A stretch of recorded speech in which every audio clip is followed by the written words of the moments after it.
dropping literature. And somebody called the police on us. Oh, just realized, man. Somebody called the police on us. It was a good outcome. Okay, so let's not panic. It was a good outcome because I think because the officer came to the call with a level head, and I think we also approached it with a level head. But the perception was ugly. That a bunch of black folks were out door knocking, and the police got called on us. It has nothing to do with what we're doing politics, but there's been a prevalence up there where people, regardless of what they're doing, police has been called on them. Quite recently, one of our sisters, Afrida, went live with the same issues in Brooklyn Center. Of course, it's not Brooklyn Park. But for me as a resident, is what I'm always asking is, what are we doing to ensure that those ugly things that happen everywhere else don't happen in Brooklyn Park? How are we being proactive about making sure that those things don't happen? Because with the call with the police and had any one of us in that situation being a little bit off their track for their day, would have ended ugly. And then maybe BP police would have had an ugly name just for something crazy. That's the first piece. So taking that from there and extending it to me as a teacher, and I always see students, I always see kids in the Brooklyn Park, especially around the Huntington Point area. And I always see them, when I see them in group and in bunches, there's always like sometimes police squad car there, and there's some interactions. I haven't seen it go negative because I'm always driving going through. My question is, how might we make sure that those interactions do not have a negative perception or have a negative consequence? Thank you.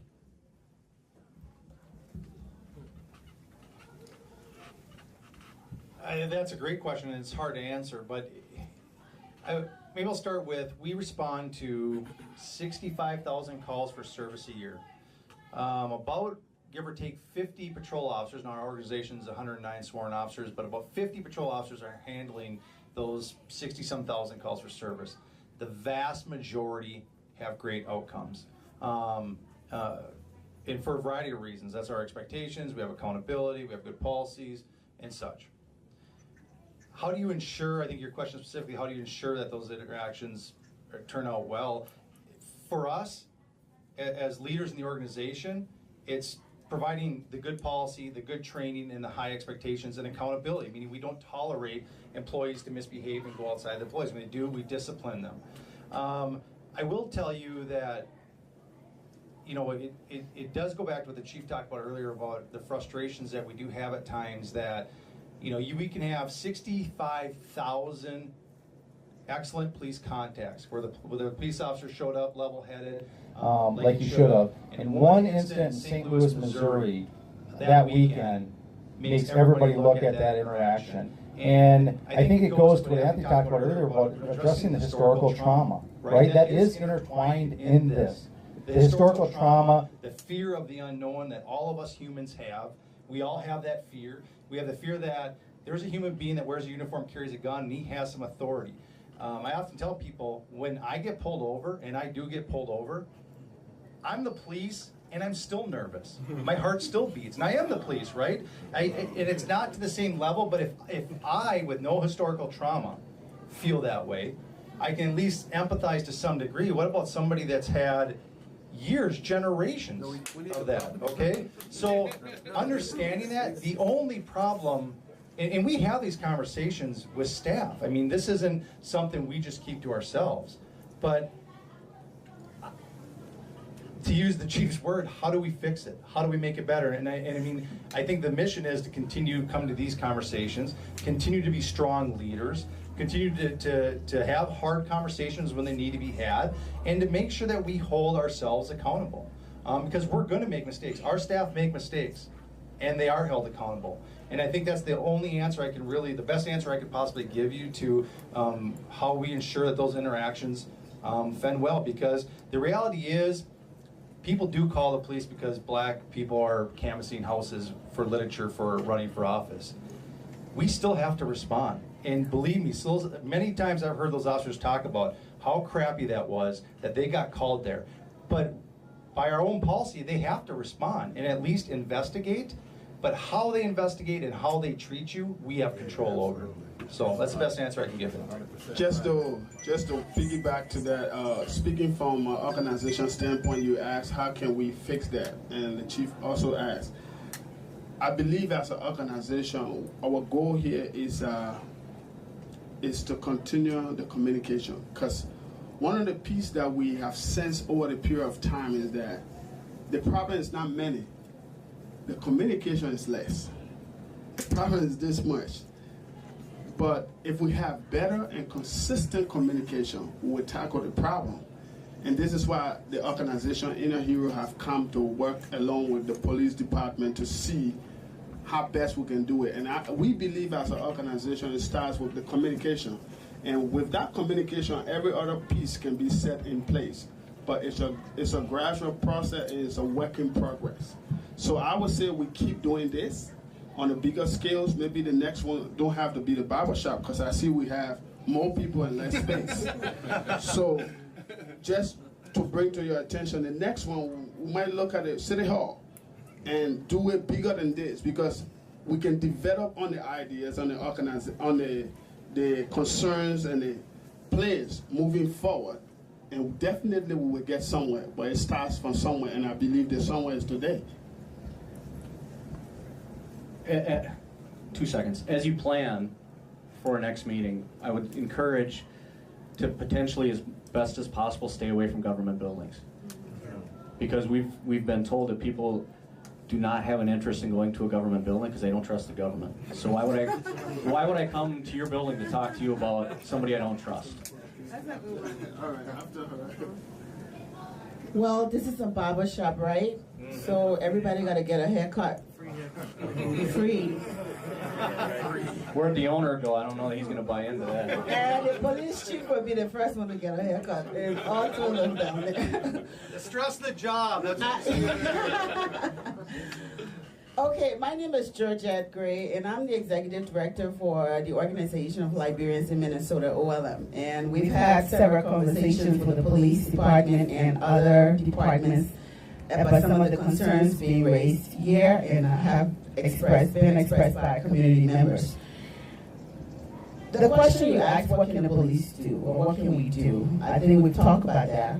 But one thing struck me recently. It was during earlier summer, we had a community soccer league with the, or game with the youth in our community. We had Joel and Al here coordinated that. And having been living in Minnesota for so many years, I remember there were years where we had the police engagement, a lot of activities with the police and the youth in the community was we had a lot of those. But walking around the soccer field that day, I heard a Liberian kid, a bunch of them. Man, this is so cool. I never knew the police can even come and play with us. And I stood up and I looked at him, I said, you've never had this before? And when we spoke with Paula, we went back to check. It had been like 7-8 years since we had that kind of interaction. And I told the youth coordinator, I said, no, we need more of these things. For the youth, for the police to get back into the community, attend these events. Let's publicize these things. Maybe the neighbors that are calling you because there is a loud party next door will get to know the neighbor and wouldn't think that because there's a lot of black people gathered somewhere, that means there's something wrong going on. The youth that is running from you, I would love for you guys, like was expressed, I would love for you to be driving and see a kid walking, hey dude, what's up, how you doing, you know? So that they will not be afraid to come to you. Even if they have questions, they will be able to run and, come to the police knowing it's a safe place to go. That community interaction, we need more. We need more talking. We need, I look around in this room and I see a lot of us, black people in this room. And someone mentioned about walking around in the neighborhood and someone called because there are black people walking around. Maybe we need a conversation where create a line, put the white people on the side and black people across. Let's get to know them. Let's talk about some of the things. So maybe your call numbers will go down. They won't be calling you because There's a bald-headed black man passing and he's starving. He not knowing he spent all his day in the gym doing exercise and they think he's strong when he's really lazy, you know? But I think more of these conversations, but I would love to see y'all back in the community, and we will be coordinating more events. I want the youth to know that the police all is not bad. We've all had our bad experiences, or various good and bad experiences. I got pulled over on Highway 100 one night, coming from out, and this guy, he simply came to my car angry. He put the glass down, give me your license. And I look at him and I said, Jesus, if I had a shot or something, I would be saying something else to this dude. And I'm sure I will be going to jail tonight. But the approach was so white and I got scared. I swear I felt like if I had just said a foul word to this man, he would have pulled his gun on me for nothing. But that's how I felt. And I'm sure others are feeling this, so you guys can continue your training. But to breach that gap, we need to get back into the community.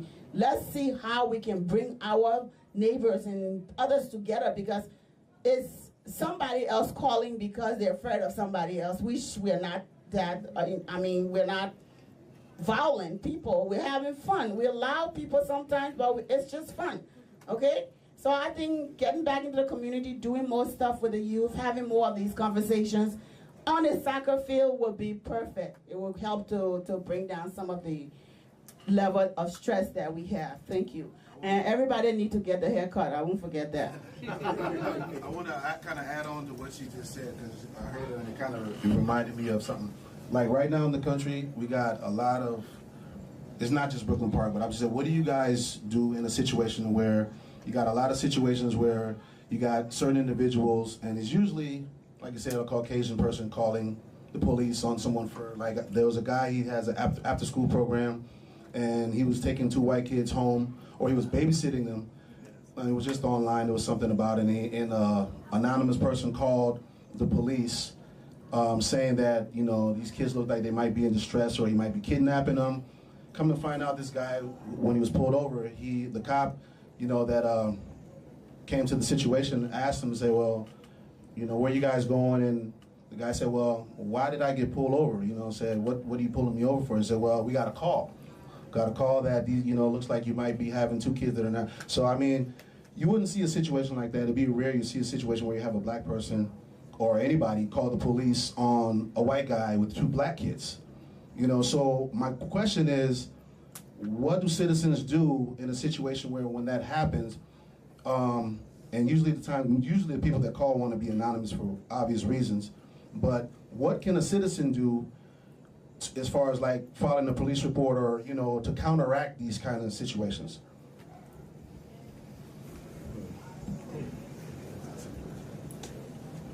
Yeah, we've had this conversation quite a bit too. So as far as an anonymous complainant is concerned, depending upon what this anonymous person tries to report, we may respond or we may not. Like, we don't respond to anonymous loud party complaints. We would probably respond to an anonymous, I believe kids are being kidnapped. We'd probably go.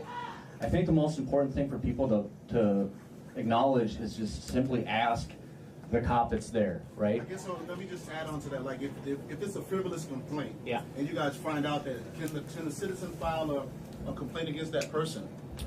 I mean, there wouldn't be criminal charges. There's nothing I can think of that would be criminal. A civil issue.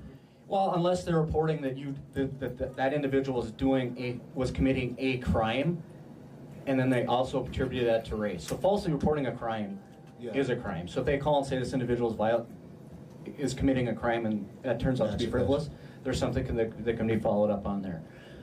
Other than that, not only did it happen to this gentleman, I think I just saw a story nationally that it was a senator or something that was door knocking. Same thing happened to her.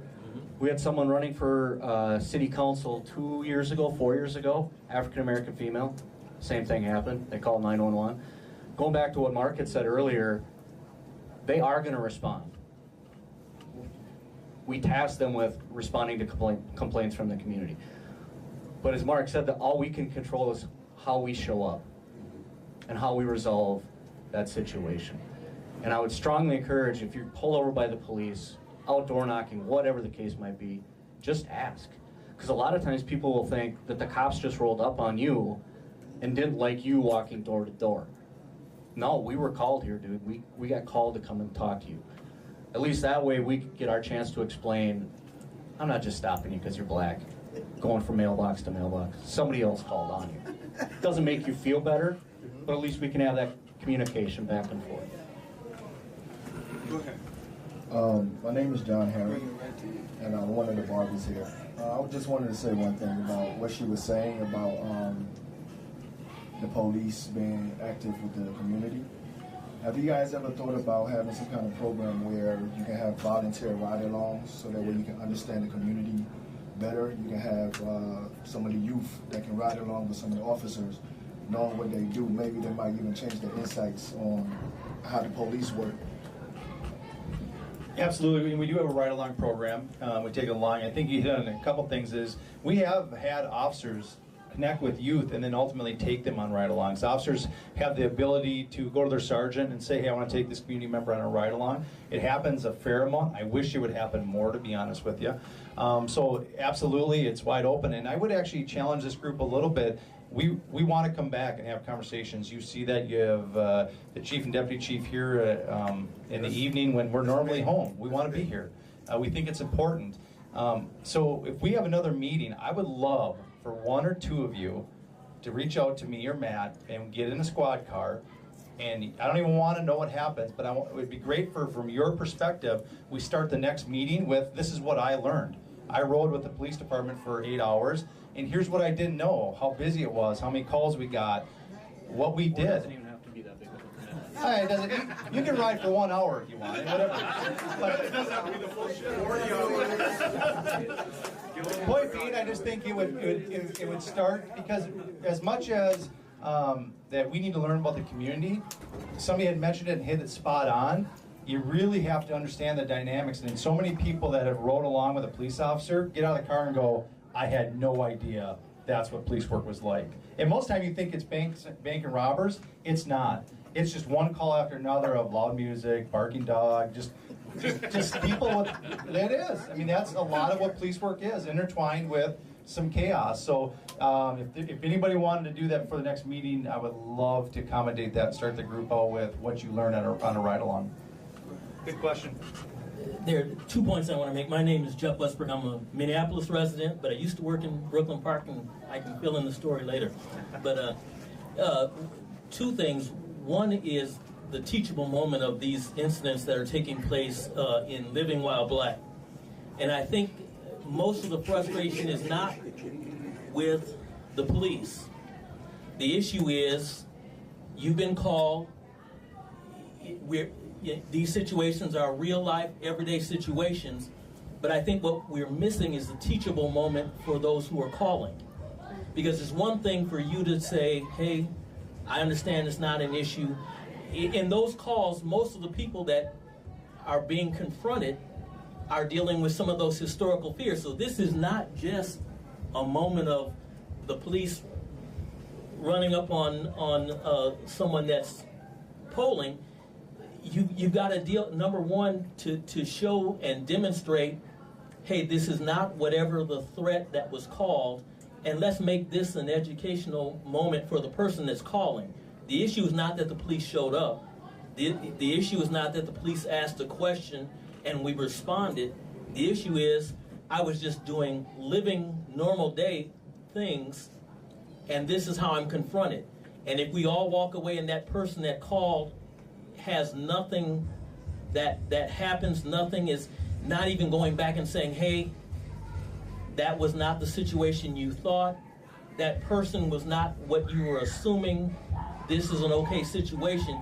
It's a teachable moment. And one of the practices that as I listen tonight, one of my principles for living is it works out better if we're on the same side of the table. Anytime I'm across the table from someone, the natural tendency is that there's some level of competitiveness or contention that's going on. So in this same issue, imagine if the police does pursue that incident, and then the police and the person that's falsely accused are on the same side of the table. Number one, I would say even a demonstration that, hey, everything is all right, a handshake, not the fact that we thought the police just rolled up on him, but it's a teaching moment to say, we answered the call, that's expected, just like the gentleman said, you know, we don't want the police not to show up, but what we want is when you show up and we realize this is a miscommunication, a opportunity that this resident has displayed, then we want to demonstrate that there's togetherness here. We checked it out, this is all right, and now we want to address as a team what started the confrontation in the first place, or started the call in the first place. And so you asked the question earlier, what do we want the police to do? And when you made that statement, I would imagine that most people that have dealt with these historical issues would ask that same question. What do you want me as an African American resident to do? I'm a preacher, I'm just driving home, I get pulled over, what do you want me to do? And so what's the way to make that be on the same side of the table?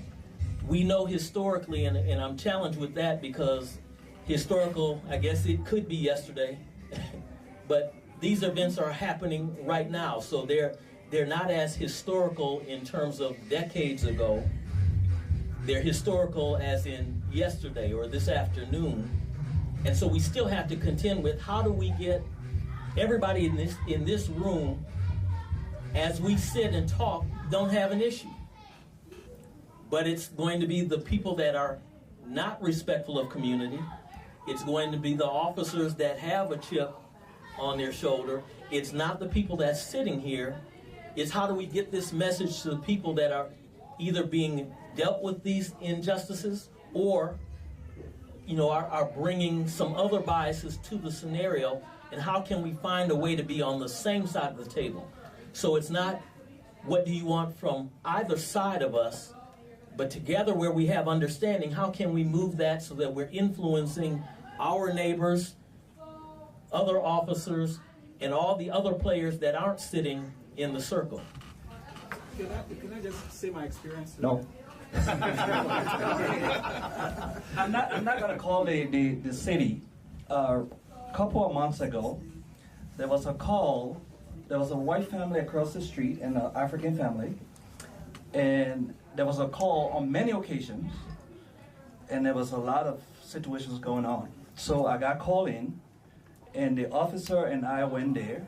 We first went into the African family home, and we talked to the African family. And we walked over to the white family, and we talked. And then I told him, I said, I think the best thing for us to do is to call the African family and the white family in the middle of the street right here and try to resolve this here. And he said, okay, let's try it. We did. And they shook hands because they were all misunderstanding, and there were police coming, they're like every week there was police officer coming and calling.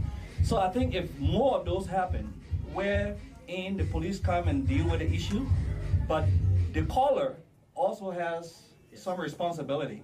And if we can bridge that gap and bring that understanding right there that this individual is not harmful, but I think there was miscommunication, and totally it was total miscommunication between the two families. And so I think that's the way to go. Sorry for... No. Can I say something? I want to be... Hello. I just want to say this, a couple of things. These are all really like great comments, right? With these police calls, this is our reality now, right? In America, sadly. Let's be honest about that. This is our reality, how it came from. These calls are happening. I just saw something today about a white woman wouldn't let the black man in his own luxury apartments today, right? Today, right? Because she was fearful, right? And he lived there. So those are our realities that's happening. I think what we got to really be clear too is that we can't expect police to solve those issues, right? Let's be honest about that, right? That's not their job to solve society's ill when it comes to racism. So we can ask that, and that's just not realistic, right? So we have to put some onus on ourselves as well and keep our house in order too, right? Because when we are foul, we got to admit that we foul. And we got to teach our children when you do something wrong, then you got to turn yourself around. But we can't expect everything to be on the police to change that, and especially when it becomes to racism. What we do want is compassion, right, in those situations. And it was talked about, right? And if it was a bogus call, then say, hey, this is bogus, move on. But expect her to go to the white lady and have a meeting in the middle of the street, man, that's not their job. Well, one thing I'd like to add, what I've said to community members before when they talk a lot about Ferguson or Falcon Heights and other things is, how do I respond to that? Now, how I always respond to that is, judge your police department. If you live in Brooklyn Park, judge the Brooklyn Park Police Department based upon how we do things, right? Because here's what I'm going to offer. A lot of the comments that have been made here revolve around trust, really. And I don't expect you to trust Mark, Matt, and I just because we walked in here on a Monday night at 5:30. But I do offer to you, as we move forward, when we have issues that potentially come up, right, to reach out to Matt, to reach out to Paula or others, and let us show you how we police our own, right? It's because it's at that point that we begin to instill some confidence in you that we do understand these issues. Two white guys sitting here saying that we care about police-community relations. Oh, yeah, really? Well, then prove it, right? And we're willing to prove that. My request in return is, shortly after a lot of this happened, it seems like community members got stuck in this. You're either for black or you're for blue. That's what a lot of the commentary I saw on national TV was. People trying to speak out on behalf of law enforcement that I felt like saying, would you get off our side, right? What you're saying has nothing to do with actual policing. So that's one thing. And the second thing is, what we're really hopeful for in building relationships with community members is it's impossible for us to create trust in a crisis. So something has happened on the street. People are hurt. People are upset. They're blaming the police. That's way too late for any of us to try to come to you and say, hey, trust me for a minute. I've seen it work in other departments where community members will say, you know, I know Mark. I know Matt. Let me just give him a call and see if I can get some more information on this. Versus what you're seeing on social media, if you're going to run with that, so be it. You're going to run with it. I'm not. And in the end, we might have screwed it up, and I'll tell you, we screwed it up. Or there might be a lot more facts out there that I can or cannot share with you immediately about that might help you in your discussions with your neighborhoods or your churches or whoever else that you speak with. Or His Excellency from the Liberian Council. I wanted to ask, can I ask a question? The microphone. Yeah. Okay, you can go ahead and we'll pass it over. No, my respect goes to your mom. Mom, go ahead and ask your question. No, the question I wanted to ask for two of you, and what has been the most difficult challenge that you face throughout your career, and how did you respond to it? Well, I actually answer that honestly, but it may not be what you would think. So in my current role in leadership position in the police department, ironically enough, the biggest challenge that I have is keeping my staff motivated. I just got to be honest with you. Police officers are extremely disenfranchised and feel hopeless at times. And that's a reality. And trying to motivate them and prop them up and get them out on the street with the ideology. Now, just imagine this from a perspective that we haven't talked and a lot of people don't talk about. There's bad apples in every industry, right? But the vast majority of police officers, and certainly the vast majority of police officers in Brooklyn Park, my partners, my peers, the people I work with, they're good people. They're God-fearing people that want to do good things for the community. They choose to give their life to protecting the community. They've risked their lives. I got partners that have run in fires and got burned hauling African-American families out. Jumped into pools, drowning babies and pulled them out. The stories go on, right? And then they're called killers or murderers or portrayed upon as having lack of trust. And when you kind of dedicate yourself as a good police officer, you're one of the good guys. Like you have a good heart. You want to do what's right. And then all this pressure from the communities and the media come out there, it's hard to keep them motivated. They lose their drive, and you got to remind them that there's good people like all of you out there that still need them, want them there to help them, and you can't let a few bad incidents or a few bad apples or some failed police strategies. We've got to be honest about that too. Like we've got failed police strategies that we need to change and have changed and different things, but that's my biggest challenge, is keeping staff motivated. And I would offer that the communities are the same percentages that you just shared. That 80-90% don't have issues with the police, aren't those that are hollering the names and doing all of that, but that same burden rides on especially communities of color. That instantly, and I think those are what we see in some of the incidents, is there are perceptions that precede those. Can I get an incidents. amen? Hey, I could not agree with you anymore, to be honest with you. You are 100% right. And this is the similarity that I would argue, is what I perceive is, from your perspective, is it's the police, right? Because the police have some issues, and the police have failed policies. At times, when the reality is, it's probably a couple bad police officers that are responsible, right? Well, it's the same for the officers. They want to portray the community as all the community, and we have to remind them constantly, like, hang on. I know at middle of the night you're meeting some bad people that have just some vile hatred for you, but there's so many good people out there that need you, want you, and know you're doing a good job out there. It's just a challenge. That's the best way I can answer it. I shared just the other day that I know police officers in Minneapolis. I went to school with them, grew up with them. I know 2 generations. And so I can't have that conversation. I can't paint an entire police department a single way. They're my friends, my neighbors, and so forth. And so, just like community, it shakes down to seeing the individual. We've all had those incidents. I can go through a list of times that I was pulled over, in my mind, unjustly, but that hasn't framed how I see the entire force. It frames the fact that I have sons.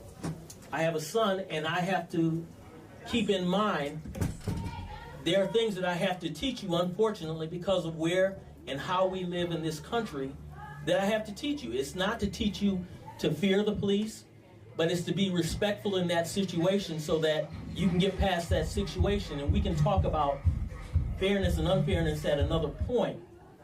But the reality is that's how we live as well. And I don't want to bring the historical aspect to this, but Dylan Roof is one that I still have in my mind, that he executed 9 people, was brought in unharmed, and if the internet stories are right, he was even fed on his way to be carried in. And then you look at all of the incidents of people that are running, and within instance, before any decision is made, certain actions take place. That's not to paint the entire police department, but that's the reality that people have to live under. And so as we were talking, the fear, and even you mentioned it, which I think is a valid point, to say even as a white police officer, there's fear, there's some level of discomfort in being pulled over. I've had officers pull me over, and I wanted to jump out and shake their hand because of how they handled the situation. Probably recognized some of my nervousness and made a statement to just dispel all of that.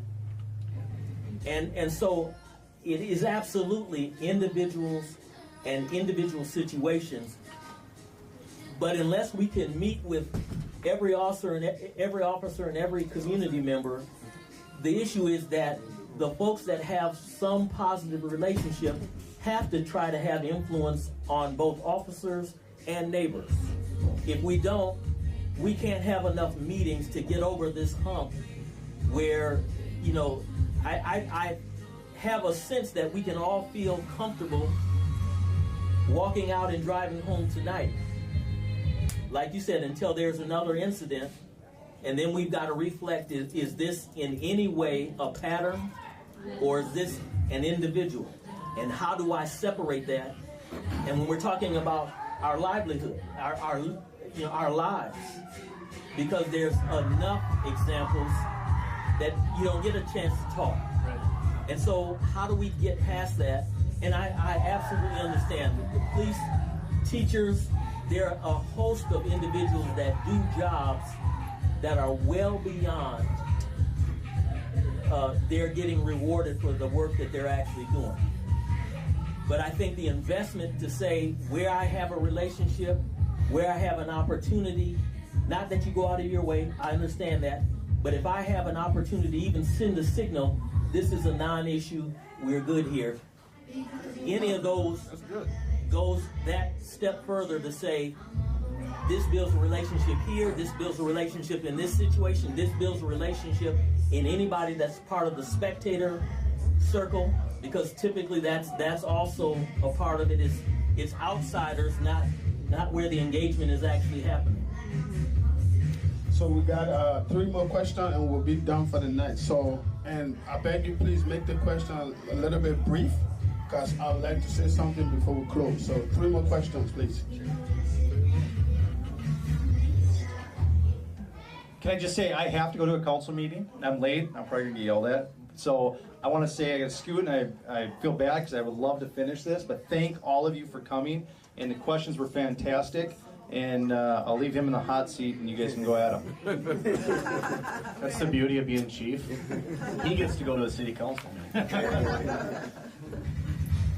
All right, he's actually running late. Thank you. Yes, thank so, you. Okay, so I'm gonna start with this, right? So I know that, officer, you talked about the issue of trust, right? So I just want you guys to have this pondering on your head. We have about 15 to 20 gifted young African American women right next door, right? High school kids, middle school kids, and they're talented. Why aren't they in this meeting? Because, frankly, they don't trust, right? I'm 27 years old. I'm a community member. Also the youth coordinator for Organization of Librarians in Minnesota. My brother over here said that, well, some of it's on us. We have to keep our own people in order and keep our own people in line. And that might not be true to some extent, because there has been so many incidents where when the police are called and there's nothing major going wrong, JB can contest to this, there's nothing major going wrong, and it's just like a noise ordinance or something, and I try to step in, and I try to talk to the officer, come in a respectful manner and say, okay, officer, what's going on? How can we assist the situation? And it goes complete disrespect. Get out the way, go to your car, and we're really trying to help as community members, and I don't know what to do past that point. Also, with the event of working along with the various groups, especially Inner City Heroes and Organization of Librarians in Minnesota, we will be discussing after, hopefully, so we can get young people to ride around, do the ride-alongs. Is there an age requirement for the ride-along? 16 with parental consent, and then 18.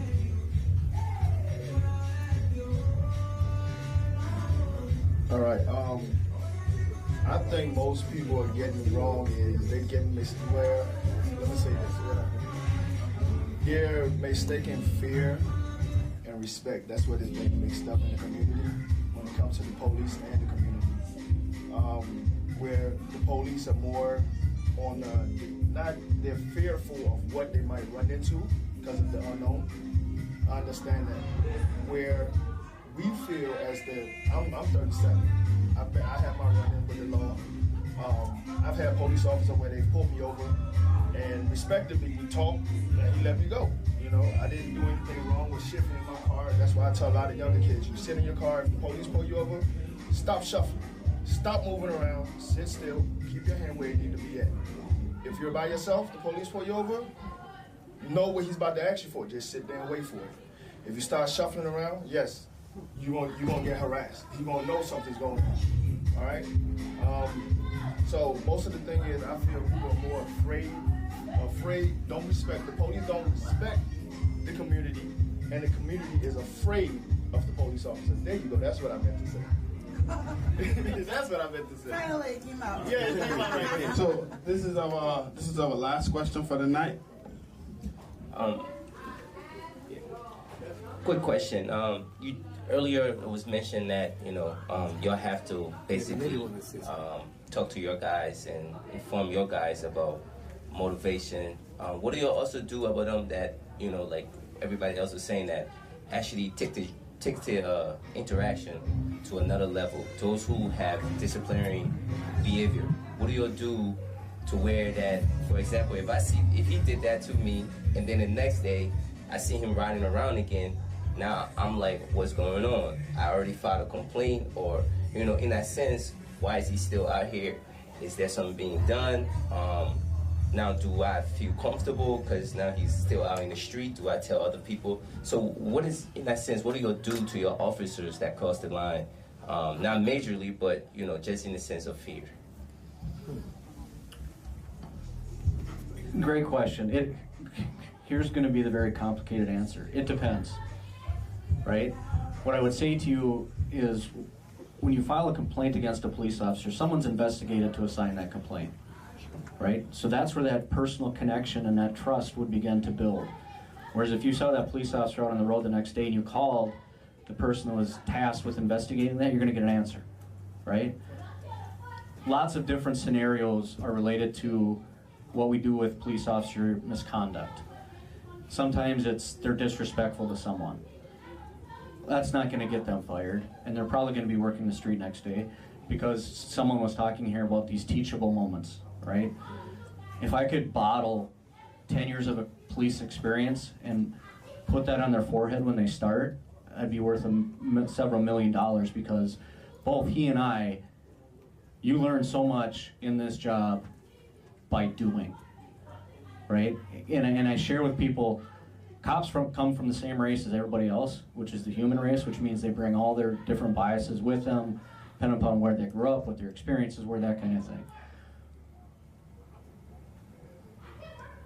So again, it depends. If it's an allegation of criminal behavior, yeah, they're not working the street tomorrow, right? If there's allegations of excessive force, those kind of issues, that's when we would take the precautionary step of removing them from the street, because they are potentially a danger to the community.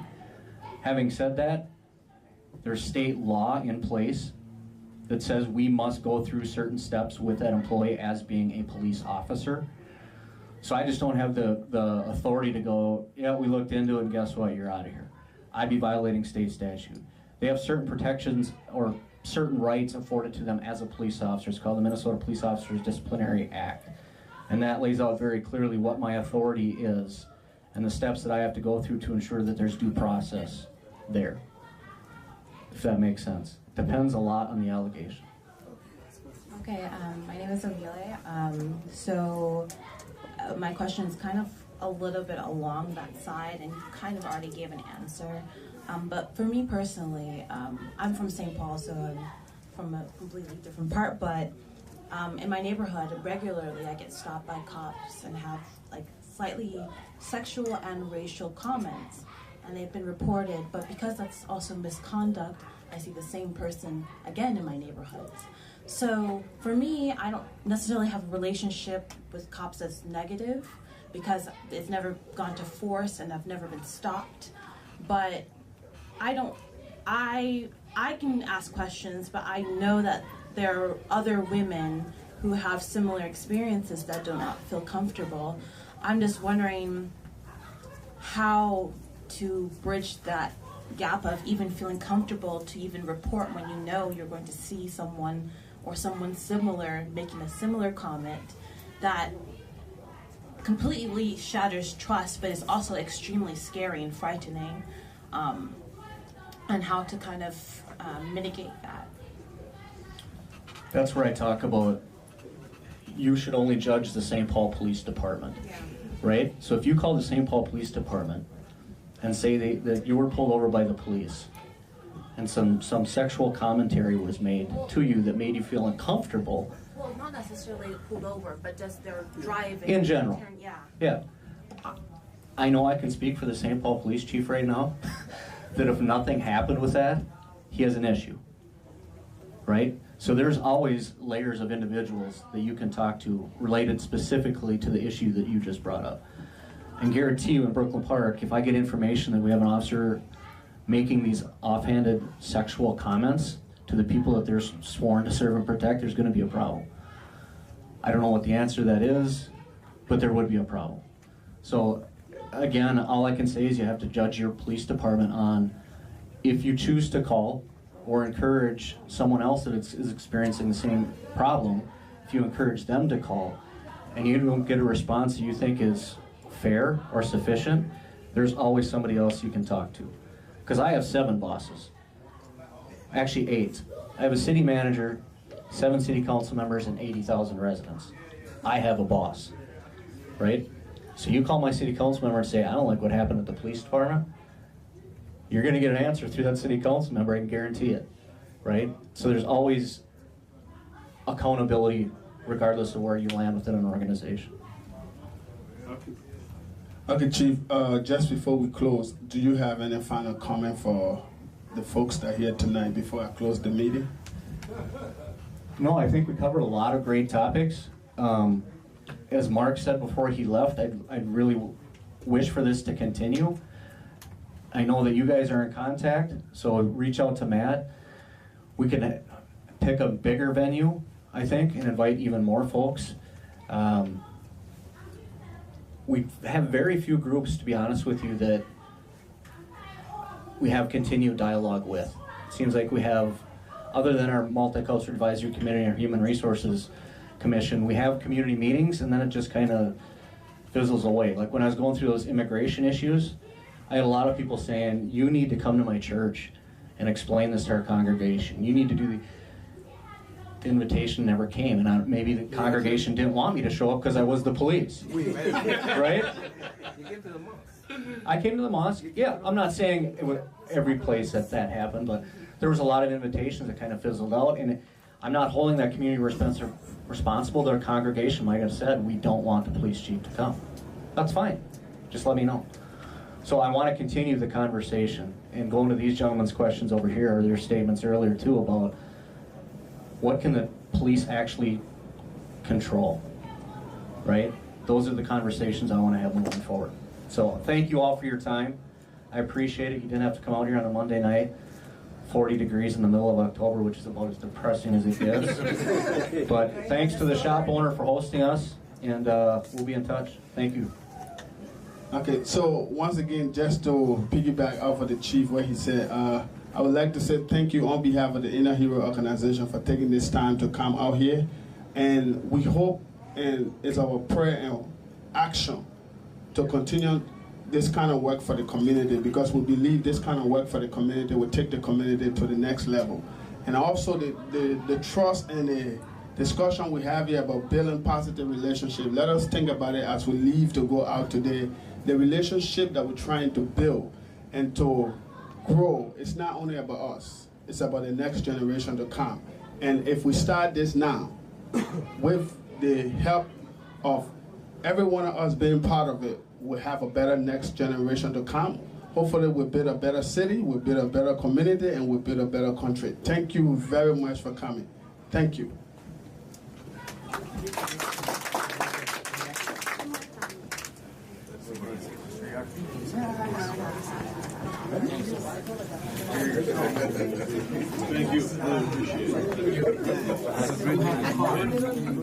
I appreciate it.